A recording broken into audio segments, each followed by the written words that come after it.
Hello my fellow garden gals and guys, welcome back to my channel, Serenity Now Garden. My name's Jeannie and I garden in central Minnesota in the zone 5A. So I just want to do a quick video because the cut flower garden is looking really good. So I just want to show you guys a couple of plants here. The liatris may not bloom for too much longer, so I wanted to catch this. But they're just so pretty and they really attract the pollinators. That one's just covered with bumblebees. We do have some coneflower here. We have some Cheyenne Spirit and some Raspberry Kismet. This is a candy corn spirea, my favorite spirea of all time. Excuse some of the weeds and my hose. It's just wanted to catch this while it's a little bit overcast so you can see. We do have some cardinal flower here that will bloom soon. I think that's more like late August. We're just in the beginning of August right now. Behind that right here, we just have an annual, which is King Tut. Papyrus, I believe it's a proven winter's plant. These coneflowers got really tall this year.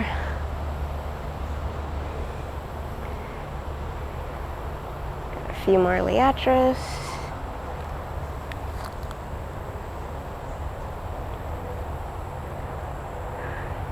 And I want to show you way back in the back there is Joe Pyeweed. It is like almost 9 feet tall. So I'll show you that from another angle. Now you can kind of see the cut flower garden in the background here. Mostly zinnias. I'll take you through there. This is the first year. Some areas didn't do so well yet. I'm going to tweak a few things next year, but it's really attracting the butterflies right now. So let me just show you a quick shot of the rest of the yard here.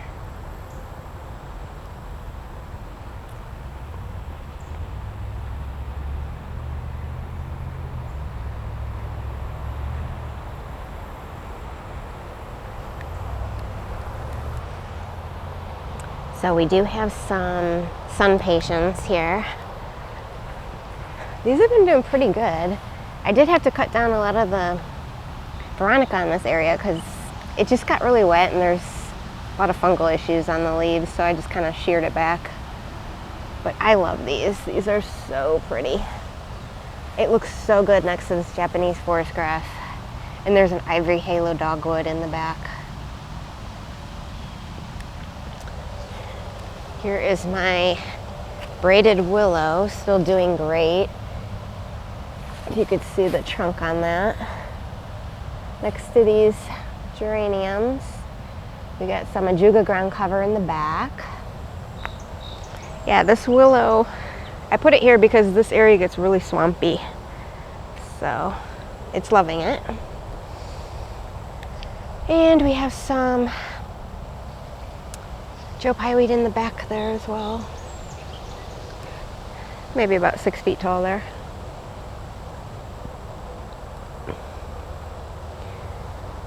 These big bushes just behind the willow and the iris there,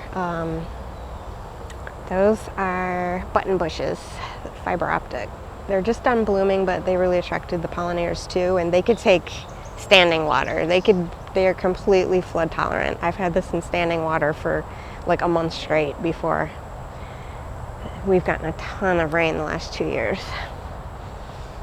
All right, so let me show you the arch here. This is the first year for the arch as well. Well, it actually went in the late summer last year. So we have major Wheeler honeysuckle on it.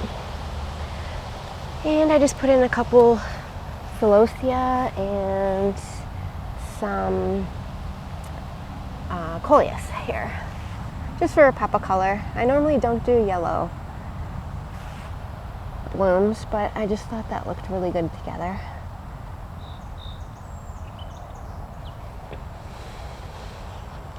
Same on each side.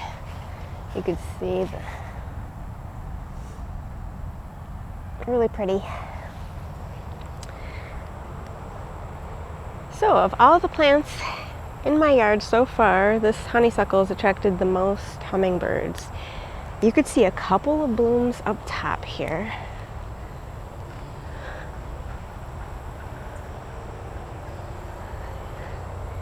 And this actually has some berries on it. I'll show you.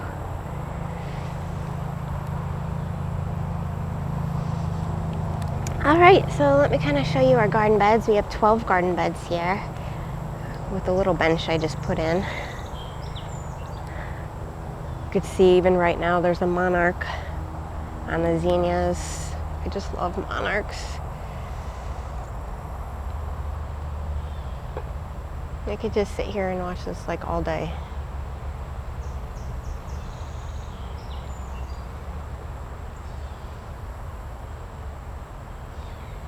These are some pink zinnias. I think they're called carmine.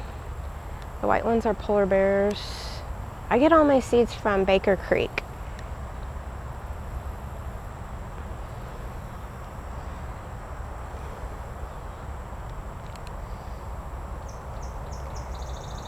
Let me show you a couple of these zinnias. We have some fungal issues just because it got so wet, but looks pretty good for the most part. We got some Verbena bonariensis, tall in the center there. These are Lilia cactus, purple zinnias. They almost look like dahlias. Some more pink. So pretty. And these zinnias last like at least a week. When you cut them and put them in a vase, they last longer than the dahlias, so just so happy with these. Let me show you my favorite ones this year. These are really eye-catching. These are like a salmon color, they're called, but carmine, I believe. It just looks really pretty from afar. We got some striped ones. I have several back here. Mazurkia, exquisite. Sorry for the plane.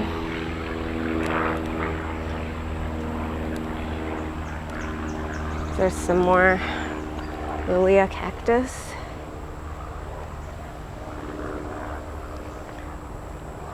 These two beds back here didn't do great yet. I mean, they'll still bloom. They got too wet for a while. So did our tomatoes, but our cucumbers straight in front here are doing well. I did plant some zinnias in front. They're a little bit smaller, but we also got some swamp milkweed here, so those monarchs have a host plant.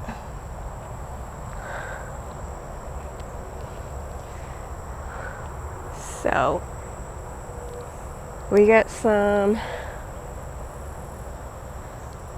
sunflowers way up here. They're like the burgundy sunflowers. I'm surprised they're still standing because squirrels have been trying to crawl up those and we've had a lot of wind. The really tall plant in the center over here is a dahlia. They're dinner plate dahlias. I believe that's called Mystery Day. Here we have Cleome in the front. Such a cool plant. It's an annual here, but I believe it's supposed to reseed. It's my first year, so we'll see. Yeah, and this Joe Pye weed is just enormous. This is just one gateway Joe Pye weed. What I did was I tied some gray yarn around it to this tree so it doesn't flop. It's still like sprawled out. I could probably tighten that a bit, but I just love it. It's just such a cool plant, like a cool backdrop. It really attracts the pollinators. It could take some water, it can take some drought, it could take some sun, it could take a little shade. It's just very versatile.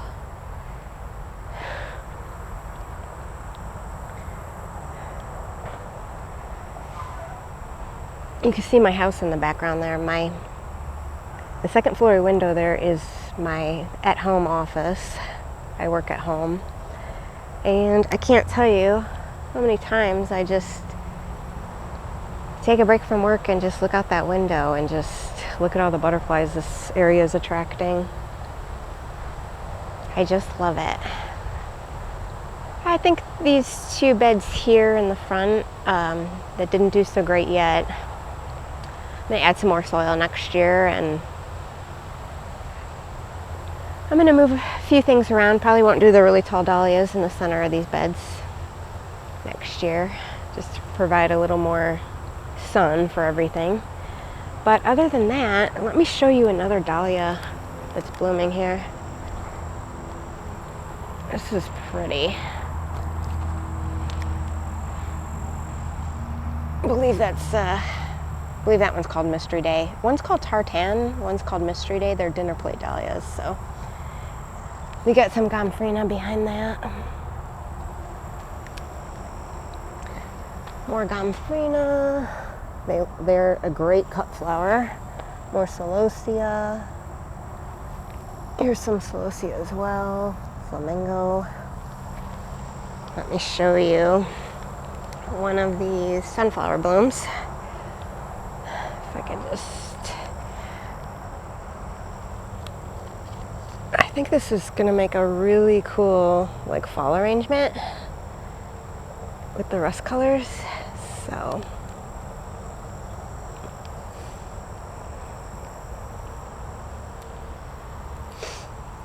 these are pink senoritas right here.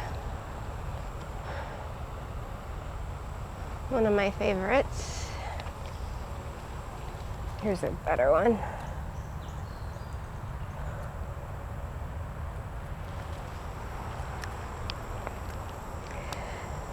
So yeah, I'm just really happy with everything. We have a lot of dahlias that are still gonna bloom and bud up there.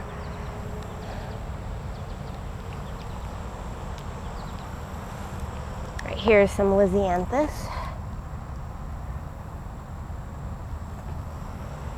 Here's those button bush once the blooms are spent.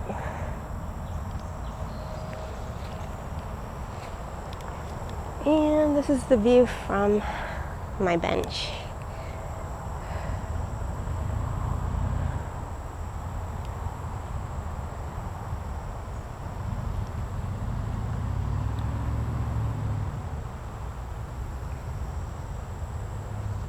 So yeah, this is probably one of the best years yet for back here, since this area was prone to flooding. But you learn a lot every year what to do different next year, so every year gets a little better.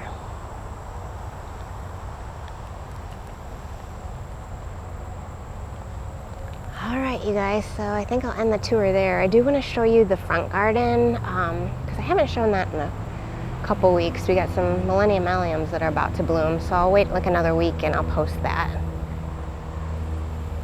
Happy gardening everyone, take care.